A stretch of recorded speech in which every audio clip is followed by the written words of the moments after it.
Health Minister Dr. S. Ranjan emphasizes community participation in fight against dengue and the effort to prevent its infection.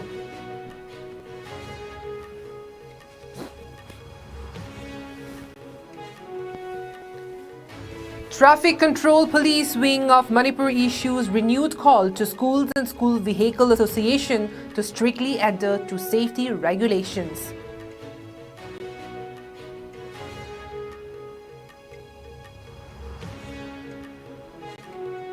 And Manipur State Museum observes a momentous occasion as it marks 55 years since its inauguration.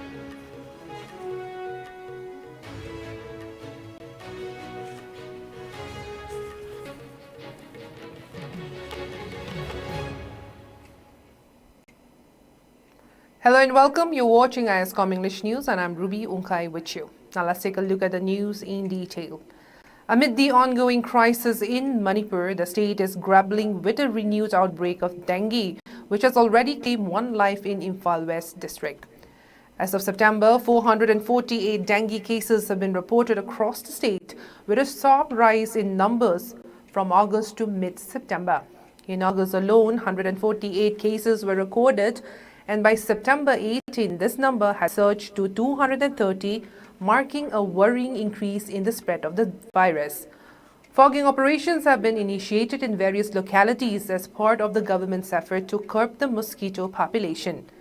Manipur Health Minister Dr. S. Ranjan has been closely monitoring the situation and has reaffirmed that the State Health Department, along with State Malaria Office, is following all necessary protocols to tackle the crisis. Talking to media on the sideline of the observance of the International Week of the Deaf People 2024, Dr. Ranjan said they have been taking up these measures for a long time now. While there has been a slight increase in cases in August and September, this year's number have been the highest they have seen so far. However, he emphasized that in the fight against dengue and the efforts to prevent this infection, community participation is absolutely critical. Dr. Ranjan stressed that while health teams have been actively conducting source reduction programs across many localities, these efforts will not be enough without the support of the public. The minister noted that his team are working tirelessly to reduce breeding grounds, but even this morning they found several places where stagnant water, a prime breeding site for Aedes aegypti mosquitoes, was still present.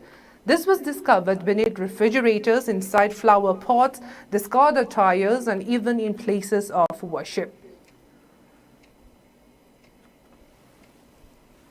You see, we have been taking up these measures from a very long time. There has been a slight increase in the number of cases in the month of August and this September. September is supposed to be, as of now, this year it's been the highest, around 238 as of now. We have been doing whatever is necessary as per the protocols the health department and the state malaria office has to follow. But what I want to really emphasize is that in our fight against dengue, in our preventions against having this infection, we need the participation of the community. The community involvement is very, very much needed because our team has been going for the source reduction programs at at all the localities. But ultimately, even today, just this morning, when they went for for the source reduction at many places, a lot of places were found where water was stagnant. Example, in the beneath the refrigerators and flower pots, in the tires, and even in place of worship. This the source for dengue were there. So I would like to appeal. I would like to sincerely appeal to the public. Let's all be aware, of the breeding grounds for this Aedes aegypti, which is a cause for this dengue, and should all join hands together and make sure that there's breeding ground. As of today, we'll be getting sometime in the evening for today. That was still that yesterday. We'll be following it up. The state malaria officer and his team has been really working on it. We have made teams. We have segregated works at different locations as well. We'll be enhancing the number of staffs to make sure that this source reduction goes on at a much larger scale. But ultimately, as I've said, we need the community participation. The Traffic Control Police Wing of Manipur has issued a renewed call to schools and school vehicle associations to strictly adhere to safety regulations, particularly concerning the maximum number of students allowed in school vehicles. This advisory comes in light of growing concerns over overcrowding, which has become a significant risk to student safety during transportation. Citing Manipur Gazette Extraordinary number 385 dated September 22, 2015, the Transport Department has set guidelines stipulating that school vehicles may not carry more than 1.5 times their registered seating capacity. This regulation was introduced to prevent overloading, which not only breaches the law but also greatly increases the chances of accidents, especially during sudden stops or collisions. The Supreme Court Committee on Road Safety Scores has also taken note of this issue, emphasizing the need for stringent enforcement. Overcrowded vehicles pose serious risk to children, making this a critical concern for road safety authorities. As per the Manipur Gazette Extraordinary number 189 dated September 7, 2019, the Traffic Control Police Wing has been empowered to take action against violators under Section 194A of the Motor Vehicles Amendment Act 2019. Drivers of school vehicles found exceeding the prescribed seating capacity will face penalties. The Traffic Control Police Wing stressed the importance of collective responsibility in safeguarding the well-being of students on the road, urging all concerned parties to comply with the rules for the safety of the school children.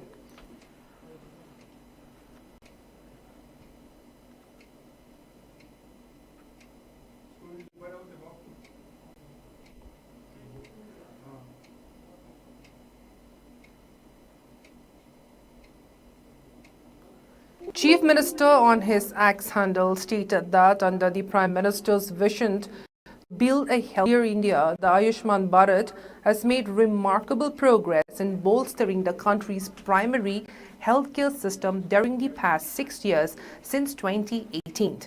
Notably, Prime Minister Narendra Modi will launch the expanded Ayushman Bharat Pradhan Mantri Jan Ayogya Yojana ABPMJ to include all people aged 70 and above, irrespective of their socio-economic status. The Cabinet recently approved expanding the benefits under the Ayushman Bharat Health Insurance Scheme to include senior citizens who are 70 years and above. Anyone aged 70 or above can apply for the scheme, which is set to benefit around 45 million families, including 60 million senior citizens. The center is working to add services that exclusively tend to geriatric care. According to Health Ministry, the scheme is also expected to help women. 58% of the people in the 70 years and above bracket are women, 54% of them being widows. In addition, the U-Win portal that has been developed for the full digitization of vaccination services for complete vaccination record of pregnant women and children from birth to 17 years under the Universal Immunization Program will also be launched. The portal will be in 11 regional languages, including Hindi.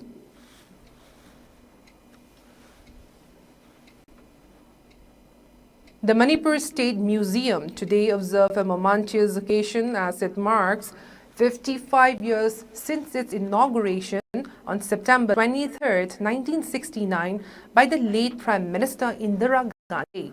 Situated in the heart of Imphal, Manipur, this museum stands as a stronghold of the region's rich historical and cultural heritage, boasting a collection unparalleled among the northeastern states. In observance of its 55th anniversary, the museum recently organized a highly successful 3-day workshop on indigenous pottery making.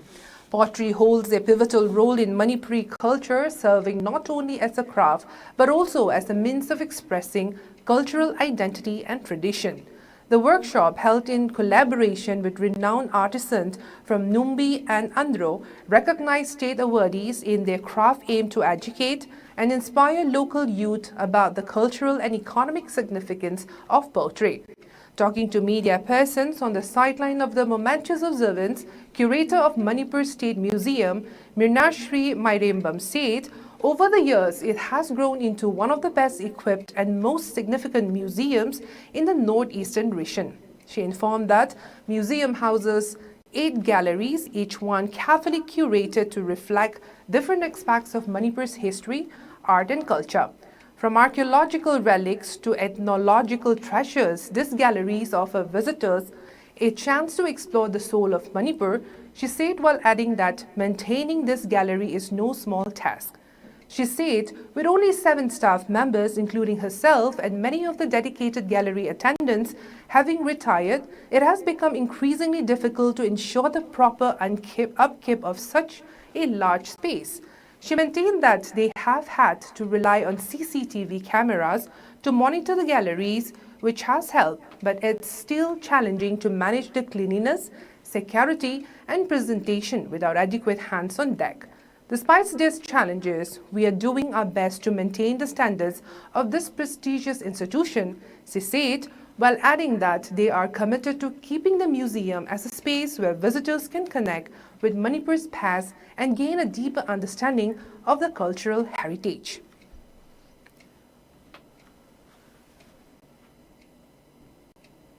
A special investigation team, SIT, has been established to investigate the looting of gold valued at approximately 4 crore rupees from the Bank of Baroda branch located within the Manipur University complex. The SIT has apprehended 4 bank employees, including the branch manager, as part of its inquiry. According to police reports, the robbery occurred in the early hours of September 13, around 1:41 a.m. The incident came to light when Ganga filed a report at the Sinjomai police station on September 17th. During routine operation, the bank cashier discovered that the lock on the vault case was broken when he attempted to open it around 10 a.m.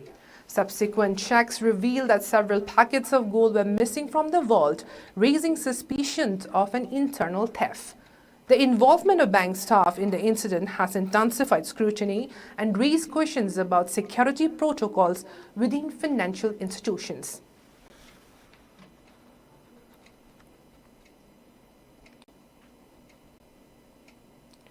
Meghalaya, once known for its cool climate and Scotland of the East, is rapidly changing its climate, and the temperature here is constantly increasing, which is a matter of concern. The effect of climate change is a challenge for the whole world. From this, it can be guessed that people in Meghalaya never needed fans, but now people are rapidly installing fans and ACs. Meghalaya is witnessing an unprecedented rise in temperatures this September, with the maximum temperature in Shillong reaching 29.9 degrees Celsius yesterday, the highest ever recorded in Shillong in the month of September. The IMD said it will confirm the details from its national data center today. Sora recorded a maximum temperature of 33.1 degrees, while Umiam recorded a maximum temperature of 34.4 degrees during the day. The maximum temperature in Shillong yesterday was recorded at 29.9 degrees, which is reportedly the second highest ever for the capital city after 30.2 degrees Celsius recorded in April 1973. While global warming has some effects on climate change and rise in temperature, the rapid expansion of urbanization is also responsible for a much greater contribution.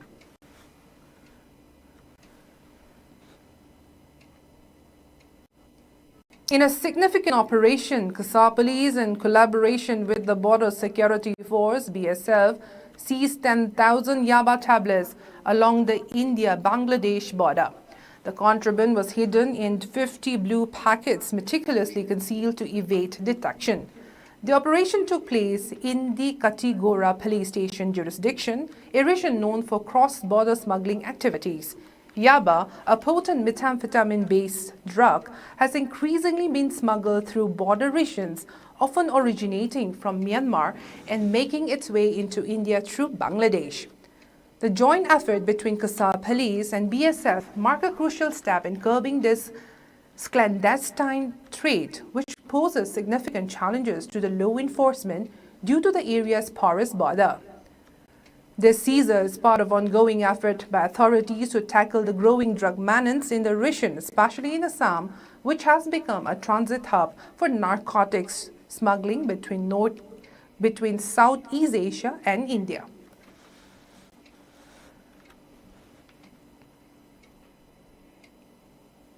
Indian Railways, in coordination with IRCTC and Uttarakhand Tourism Development Board, will operate the Bharat Gaurav train from Mumbai for devotees visiting Kedarnath, Badrinath and other pilgrimage centers. The Badri Kedar Kartik Swami Yatra by Bharat Gaurav Manaskant Expressed is a 10-night or 11-day tour package covering places like Rishikesh, Rudraprayag, Gupkashi, Kedarnath Kartik Swami Temple, Jyotirmath and Badrinath. The Badri Kedar Kartik Swami Yatra will commence with departure from CSMT, Mumbai on 3rd of October at 2 p.m. and will conclude with arrival at CSTM on October 13 at 11 a.m. Passengers can board or deboard at Kalyan, Pune, Dhuan, Manmat, Bhusawal, Khanwa, Itarsi, Bhopal, Bina, Virangana, Lakshmibai Jhansi, Gwalar, Agra Kant, Hasrat Nizamuddin and Haridwar.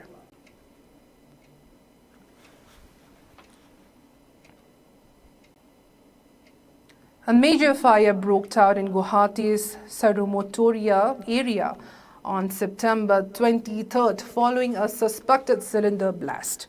The blaze, which engulfed several shops, led to the destruction of goods worth several lakhs. While no injuries have been reported, the intensity of the fire caused significant damage to the local businesses. Locals believe that the extreme heat prevailing in the area may have triggered the cylinder explosion. The fire spread quickly, gutting multiple shops and raising concern over the fire safety measures in the region. As the fire raged, locals voiced their frustration when fire tenders arrived late at the scene. This delay allowed the flames to spread further. Despite the late arrival, several fire tenders eventually reached the location, battling the ongoing cylinder blast to bring the situation under control.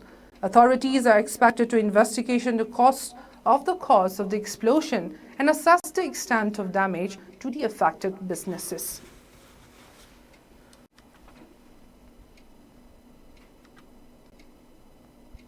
Union Minister for Environment, Forests and Climate Change, Bipendra Yadav, today congratulated 128 Infantry Battalion and Ecological Task Force of Territorial Army for registering a world record of planting over 5 lakh saplings in 1 hour.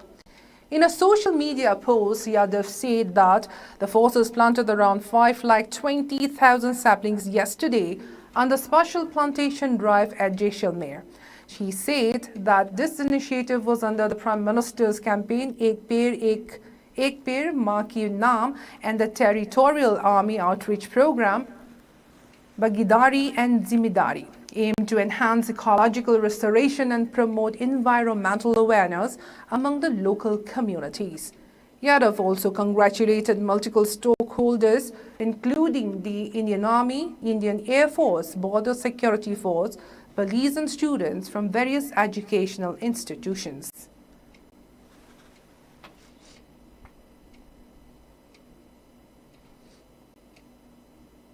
A Class 9 student died after allegedly being beaten by fellow schoolmates in Sipaighar of Darang, Assam today. According to reports, the incident occurred at Pidumpukri High School in Sipaighar this morning. The deceased was identified as Bhavesh Deka, a resident of Senapati Para in Darang district. He collapsed in the classroom following the altercation and was immediately rushed to the hospital. However, despite efforts to save him, he succumbed to his injuries. His family claimed that Bhavesh told them that he had been threatened by some youths the day before. However, it is not yet certain if those involved were his classmates.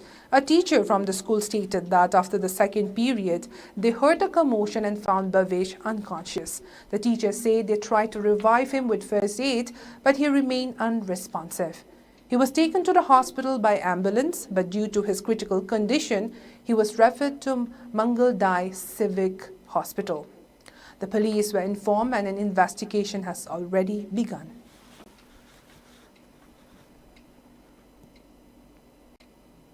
Now the headlines once again.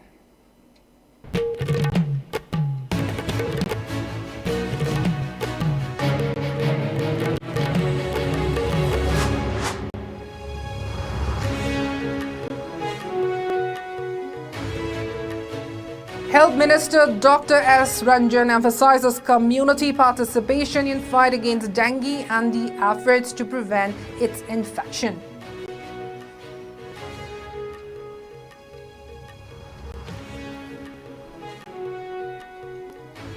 Traffic Control Police Wing of Manipur issues renewed call to schools and school vehicle association to strictly adhere to safety regulations.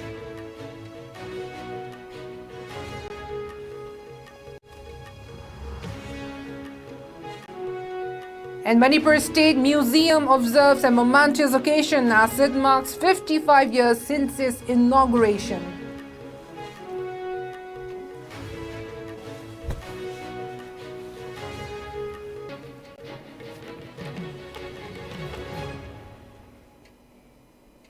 That is all we have for now. Thank you for watching Iscom English News. Have a good night.